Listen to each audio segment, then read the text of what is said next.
It was almost midnight when Liam's old sedan sputtered and died on a lonely stretch of country road. The engine coughed once, twice, then fell silent, leaving him in absolute darkness except for the pale glow of the moon overhead. He sighed heavily, gripping the steering wheel as if that alone could will the car back to life. No such luck. With a muttered curse, he tried the ignition again. Click, click, nothing. The battery was dead. Liam stepped out into the cool night air. The silence around him was unsettling. No cars passed by, no crickets chirped, no distant dogs barked, only the sound of the wind brushing through the trees. He pulled out his phone, but the screen mocked him with two dreaded words: no signal.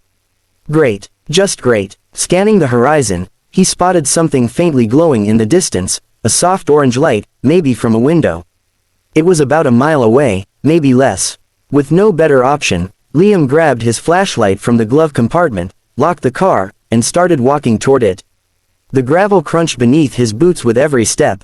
It was the only sound he heard, and for the first 10 minutes, he tried to convince himself that everything was fine. But then, he heard it. Another set of footsteps, softer, lighter, but definitely there. They followed his rhythm. When he stopped, they stopped. When he walked faster, they did too. Hello, he called into the darkness, his voice trembling more than he'd like to admit. Nothing answered, just the whisper of wind through the trees. He shook his head, trying to laugh it off. Probably his imagination, probably an animal, but deep down, something didn't feel right.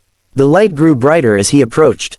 It came from an old farmhouse, its paint peeled and windows boarded, leaning slightly to one side like it had been forgotten by time. The porch creaked under his weight as he climbed the steps, and he hesitated before knocking on the door. Hello, he called. My car broke down, can I use your phone? No answer. The door wasn't closed all the way. It hung loosely on one hinge, swaying slightly in the breeze. Liam pushed it open and stepped inside, the floor groaning under his boots. The air was cold and stale, smelling of dust and damp wood. Cobwebs hung like curtains from the ceiling, and faint shapes of broken furniture loomed in the dark corners. Anyone here? He tried again. Still nothing. The glow he'd seen from the road flickered faintly from the next room. He walked toward it, each step making the house seem to breathe and moan around him. When he reached the doorway, his heart skipped. On a small wooden table sat a single lit candle. Next to it was a framed photograph of him. Liam's breath caught in his throat. It was him standing beside his broken car, wearing the same clothes he was wearing now. His face was turned slightly over his shoulder, as if he had just sensed something behind him. Below the photo, scrawled in shaky handwriting on a scrap of yellowed paper, were 3 chilling words. Don't turn around. His body went rigid. Every instinct screamed at him to move, to run, but he couldn't. The air behind him felt colder suddenly, heavy and close. And then he heard it, breathing. Slow, deep, too close, too human. Liam's mind raced. Someone had been following him. Someone had taken that photo. Someone was standing right behind him. His trembling hand reached for the candle, as if its tiny light could protect him. Who's there? He whispered, voice barely audible. The breathing stopped. Silence swallowed the room. Liam swallowed hard and, against every screaming instinct in his body, turned around. The hallway was empty. No figure, no shadow, nothing. But the air still felt wrong, charged, alive, like something unseen was inches from his face. He backed away slowly, refusing to blink. That's when the door he'd entered through slammed shut with a deafening bang. The candle flickered violently, nearly going out. And from somewhere deep within the house, beyond the dark hallway and the rotting walls, came a faint but distinct sound, footsteps. Slow, deliberate, getting closer. Liam bolted for the door, yanking at the handle, but it wouldn't budge. Something was holding it shut from the other side. The footsteps grew louder, closer, until they stopped just beyond the room he was in. Then, just above the sound of his panicked breathing, a voice rasped from the darkness. You shouldn't have turned around. Liam spun back toward the candle, but it was too late. It had gone out, and in the suffocating blackness that followed, he realized with bone-deep certainty that he was no longer alone in the house. Maya had always loved the quiet. After years of living with roommates and chaotic neighbors, her small 12th-floor apartment finally offered her the peace she craved. It was a modest place, with creaky wooden floors and an ancient elevator that groaned like an old man, but to her, it was perfect. Nights were her favorite. She'd curl up on the couch with a cup of tea and a good book, the city's hum faint and distant below. This particular night, however, felt different. A heavy rain drummed against the windows, and the wind howled through the alleyways. The hallway lights outside her door flickered every few minutes, casting eerie shadows across her living room.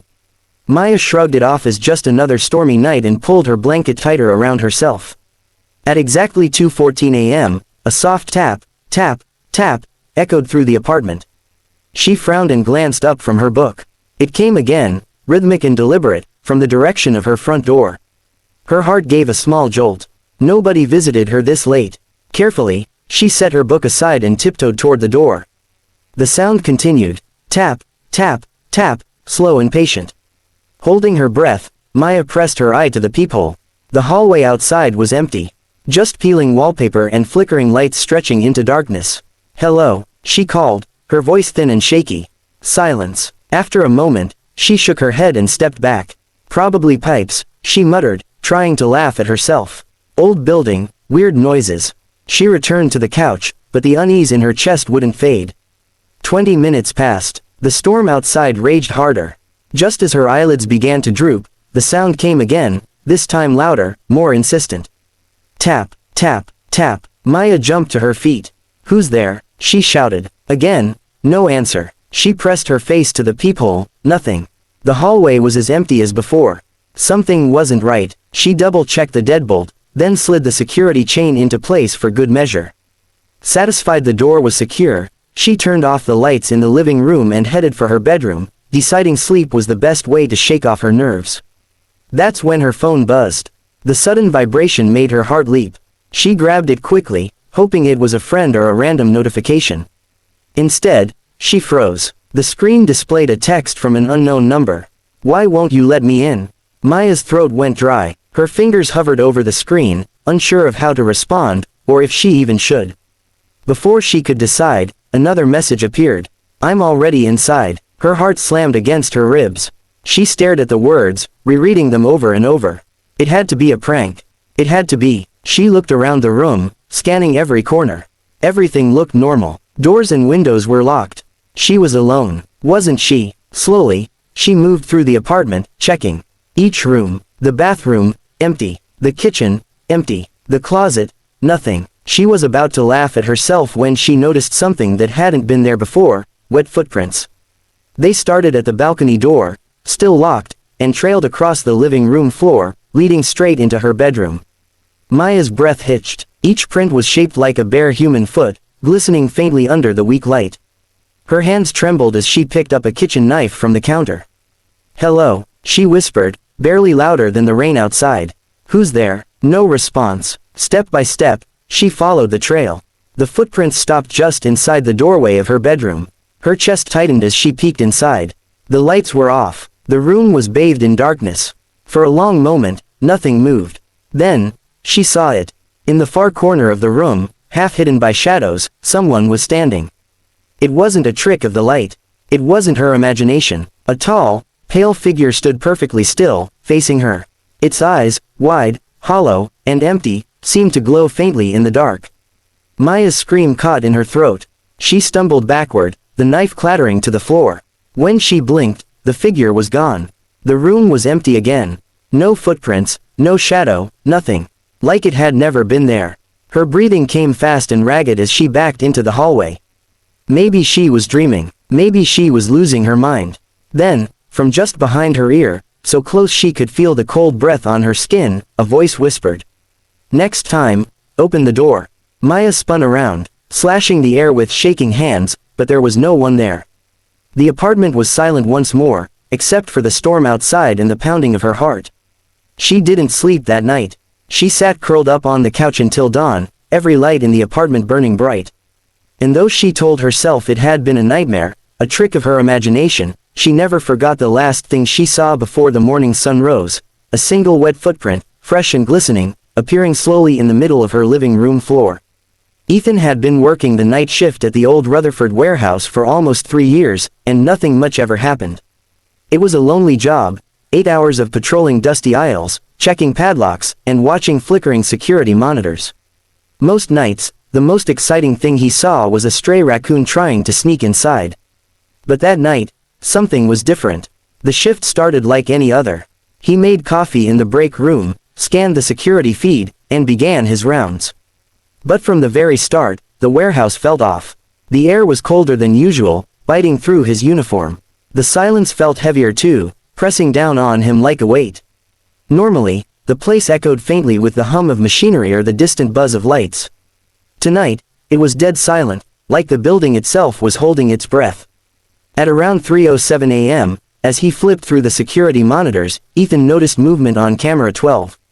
A shape, small and fast, slipped between two shelves in a section that was supposed to be completely empty. He squinted, leaning closer to the screen. It was too quick to make out clearly, but it definitely wasn't an animal. It looked human, probably some kid who broke in, he muttered, grabbing his flashlight and radio. Still, a chill crawled up his spine. He entered the darkened storage bay cautiously.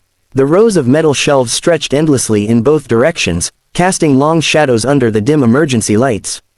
"Hello," he called. "This is private property. If anyone's in here, come out now."